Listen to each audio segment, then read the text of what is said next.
এক বুজুর্গ বলছিলেন যে হে আল্লাহর বান্দা, দুনিয়ার যন্ত্রণার পেরেশানির কারণে যদি মানুষ বলে যে যদি মরে যাইতাম ভালো ছিল, মানুষ বলে না এরকম যে এত পেরেশানির চাইতে এত দুঃখের চাইতে মরে গেলে ভালো ছিল।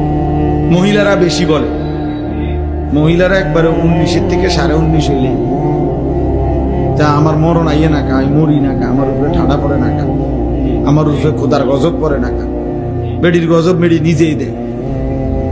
মহিলাদের এই বদভ্যাস বেশি। হ্যাঁ, মানে মৃত্যু কামনা করে বেশি, বুঝেন নাই, মরণ কামনা করে বেশি।